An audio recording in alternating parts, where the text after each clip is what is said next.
యేసుక్రీస్తు నామంలో మీ అందరికీ శుభములు తెలియపరుస్తున్నాను. మరి ఈ యొక్క మెడిటేషన్ ప్రోగ్రామ్ని ఎంతో ప్రేయర్ఫుల్గా మీ కొరకు సిద్ధపరిచి అందించడం జరుగుతుంది. మీరు కనుక ఈ యొక్క కార్యక్రమం ద్వారా మీరు మేలు పొందితే, మాతో పంచుకుంటే ఇంకా అవి మాకు ఎంకరేజ్గా ఉంటాయి, ముందుకు సాగుతాం. దేవుని బిడ్డలారా, ఒక సహోదరి అద్భుతమైన సాక్ష్యం చెప్పింది. ఈ యొక్క ప్రోగ్రాం ద్వారా దీవించబడినట్టుగా దేవునికి మహిమ కలుగును గాక. ఈరోజు ఒక ప్రవచన వాక్యాన్ని మీకు చెప్పాలాశపడుతున్నాను. మీలో ఎంతోమంది వాక్యంలో బలపడాలని, ఆత్మీయంగా ఎదగాలనే ఆశ, తపన మీ హృదయంలో ఉంది. దేవుడు మీ ఆశను, మీ కోరికను ఖచ్చితంగా రాబోతున్న దినాలు సిద్ధింపచేయబోతున్నాడు. మీకు వాక్యం ఒక లోతుకుమలు తీసుకెళ్ళబోతున్నాడు. అంతేకాదు, పరిశుద్ధాత్మ చేత బలంగా అభిషేకించబడబోతున్నారు. మీతో పాటు మీ కుటుంబం అంతా దేవుని ఆత్మతో నింపబడబోతుంది. ఈరోజు దేవుడు మీకు ఇచ్చిన వాగ్దానం అపోస్తల కార్యం 2వ అధ్యాయం 17వ వచనం. దేవుని బిడ్డలారా, ఆదికాండం నుండి కొన్ని రోజులుగా దేవుని యొక్క వాక్యాన్ని ప్రకటించుకుంటూ వస్తున్నాను. పరిశుద్ధాత్మ దేవుడు ఆదికాండం 1వ అధ్యాయం 3వ వచనంలో పరిశుద్ధాత్మ దేవుడు అల్లాడుతూ కనబడ్డాడంట. దేవుని బిడ్డలు అల్లాడటానికి గల కారణం, మనుషుల్లో మేలు జరగటానికి ఏదైతే అభ్యంతరకరంగా ఉందో, అడ్డుగా ఉందో, చీకటిగా ఉందో దాన్ని తొలగించడానికి కోసమే పరిశుద్ధాత్మ దేవుడు అల్లాడుతున్నాడు. దేవుని బిడ్డలారా, మీరు ఎప్పుడైనా మీ అభ్యంతరాన్ని గురించి ఆలోచించారా? ఎప్పుడైనా మీకు ఏది అడ్డుగా వస్తున్నాయి? ఎందుకు నేను ఆశీర్వదించబడకుండా ఉన్నాను? నేను ఒక క్రైస్తవుడుగా ఉండి ఎందుకు నేను మేలు పొందలేకపోతున్నాను అనేది ఎప్పుడైనా మీరు ఆలోచించారా? దేవుని బిడ్డలారా, ఈరోజు పరిశుద్ధాత్మ దేవుడు మీ జీవితంలో అల్లాడుతున్నాడు. దానికి కల కారణం ఏంటో తెలుసా? మీ జీవితంలో ఉన్న అడ్డును తొలగించబోతున్నాడు. అభ్యంతరాన్ని తొలగించడానికి కోసమే పరిశుద్ధాత్మ దేవుడు అల్లాడుతున్నాడు. మీరు ఈ పరిశుద్ధాత్మ దేవుడు కనుక చోటిస్తే మీ జీవితాన్ని ధన్యకరంగా మార్చాలని ఆశపడుతున్నాడు. దేవుని బిడ్డలారా, మన జీవితంలో ఉన్న అడ్డు ఎంత భయంకరమైనదో మీకు చెప్పాలని ఆశపడుతున్నాను. చూడండి, యేసు ప్రభు చేయలేని అద్భుతాలు అంటే ఏముందండి?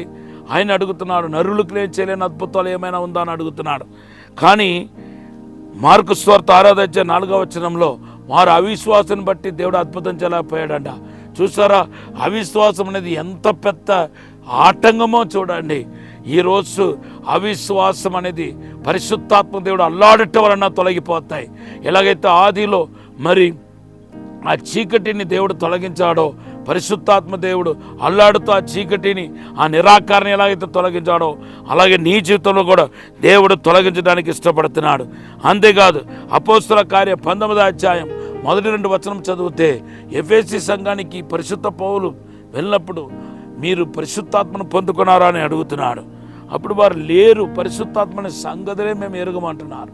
వాళ్ళు పరిశుద్ధాత్మ పొందలేకపోవడానికి కారణం ఏంటంటే, దేవుని బిడ్డలారా, మనకు క్లియర్గా తెలుస్తుంది, వాళ్ళ అజ్ఞానము, వాక్య ఎరగకపోవటము. అదెంత పెద్ద అభ్యంతరంగా ఉండిపోయిందని చూడండి. ఆదిమ సంఘం అంతా పరిశుద్ధాత్మతో నింపబడతా ఉంటే ఎఫెసీ సంఘం మాత్రము పరిశుద్ధాత్మ పొందకుండా ఉంది. కారణం ఏంటంటే పరిశుద్ధాత్మని ఎరగలేదు. యోహాను సువార్త 14:17 కూడా ఆ మాట రాయబడి ఉంది. ఈరోజు ఇటువంటి ఆటంకాలు ఎన్నో ఉన్నాయి.